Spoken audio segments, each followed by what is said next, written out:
I'm parked and panicked outside the estate of Hollywood royalty Kathy Cannon, star of stage and screen and People magazine's worst dressed list.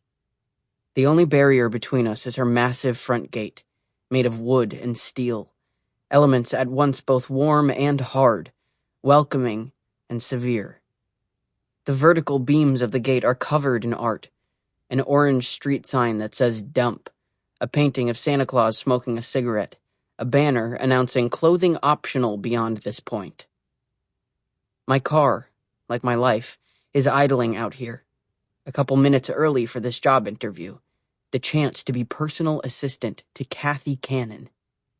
My windshield frames the scene in front of me, her gate bordered by the clear, cool landscape of Beverly Hills, blue sky above, bright greens and hot pinks of sprawling bougainvillea on the left, aged branches of a huge avocado tree on the right, and, along the bottom, the gold hood of my used and tattered 2002 Nissan Sentra.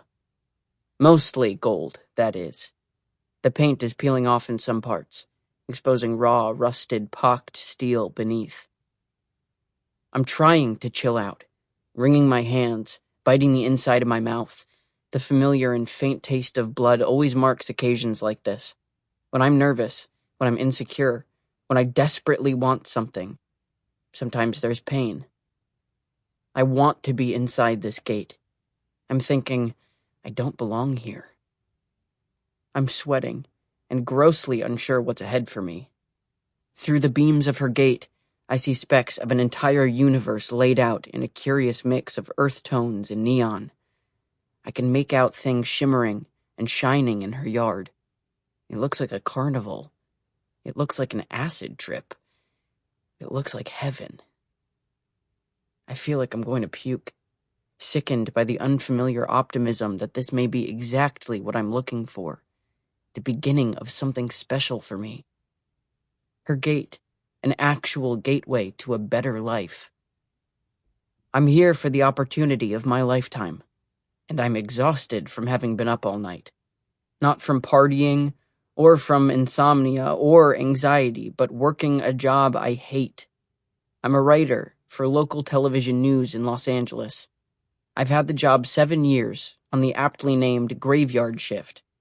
I start at midnight and write news stories that go into some ungrateful server and through some disinterested wires and onto the emotionless teleprompter where the overpaid, contractually malnourished anchor reads the words I wrote with a smile on her face. Your toothpaste causes cancer. A dozen orphans are dead in a fire. Today is going to be sunny. We go off the air at 7 a.m., and that's when I leave work every morning, depressed and bleary-eyed. I drive home to eat bland, stale cereal, then go to sleep as the rest of the world starts waking, living. Friends are impossible to service with this schedule. There's no line of lovers interested in me, a nightcrawler. My life feels like rot. I'm desperate to change it all. And this meeting with Kathy Cannon is my foolhardy tug on a soggy wishbone. I've considered other career changes before, but none panned out. None made sense at the time, and none have been this exciting. Kathy Cannon, heroine of film, television, maybe my life. Save me from my boring, worse-than-basic existence. I beg you. Be my hope. I've loved Kathy since childhood, watching her as Priestess to Laura, the leader of a future Earth under attack by invaders in the epic film Nova Quest. Of course, I didn't know her real name back then, but I knew I loved her. I had almost every action figure in her franchise. Almost.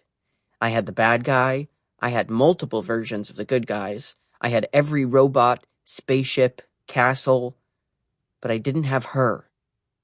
Not for long, anyway. My sweet mother gave me the Priestess to Laura action figure as an Easter gift, her royal silhouette replacing the boring chocolate bunny. But my dad wasted no time removing the Priestess from my life. He thought female action figures were the reason I ran like a girl, as he put it. One rainy day, after a game of soccer, a sport he forced me to play, where I was the only kid running around the mud puddles instead of through them. He yanked the priestess from my hands. I cried out, bawling, "No, don't take her from me!" I never saw her action figure again. And now, I'm outside her house. And not just hers, but her family's.